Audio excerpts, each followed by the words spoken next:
Just wanted to make a video on why I don't do more tutorials, and also a real handy way to train certain things to dogs that they are not interested in learning. Now, some dogs are natural retrievers, so anything retrieving, picking up objects, whatever, they like it. And other dogs don't like it so much, so you have to think up different ways to get them to enjoy it. That's not the example I'm having with Kate right now. She retrieves well. But I was trying to teach her to stand on her hind legs in preparation for sitting pretty or bagging or whatever you want to call it. And she would not do it. This was last summer. And she would not do it. And finally I recruited my sister, who's my sibling who's outside the most. I said, whenever Kate brings a ball up to you and wants you to throw it, tell her to stand up on her hind legs before you throw it. And Kate, if there's a ball anywhere in the barnyard, she'll be bringing it to you all the time, unless the cows or whatever are more exciting, then she'll be over there staring at them. Or she'll drop it in your path so that you can kick it as you're walking past or whatever. So, within, like the next day, she was standing on her hind legs for 5 to 7 seconds at a time, whereas before I could barely get her to even go up, and then she'd just drop. She just wouldn't do it. So that's just an example, and then here's another example. I've been trying to get her to pull on twines for a long time, to pull them out of hay bales, to pull doors open with them, whatever. She would not do it.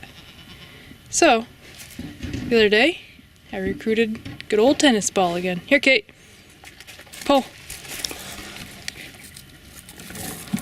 Yes, good job. Now, this is the second time we've done this second little session thing. And it took her 5 minutes going from, I'm not touching that twine, to tugging as hard as you just saw there.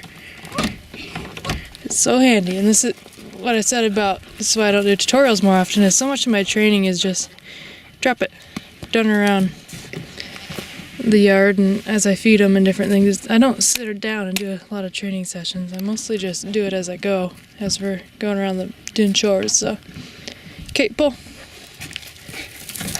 Yes, good job. So that's just a tip, especially for things that your dog does not want to do. It's a good way to get her to love doing them. Right, Kate? Should we show one more time?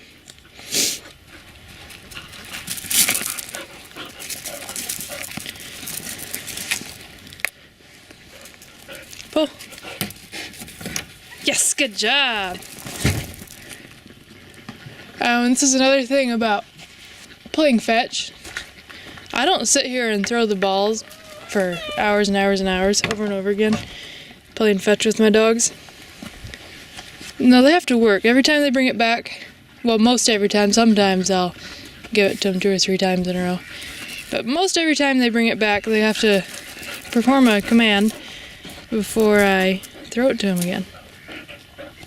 I don't just mindlessly throw it and they mindlessly chase it. And you can see she's having lots of fun. She don't mind me telling her what to do before I throw the ball. However, if there's someone out here with me, she'll bring the ball back to them, because she knows they aren't going to tell her what to do before they throw it again. So I throw her the ball and she brings it back to my brother.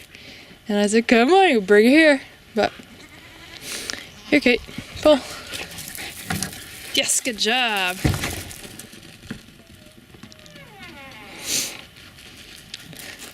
So, hope that helps. Get back. Good girl. I thought I'd show you the stand thing that I was talking about earlier. Kate, stand. Yes, good job. We haven't done this for months, but you can see. Simple.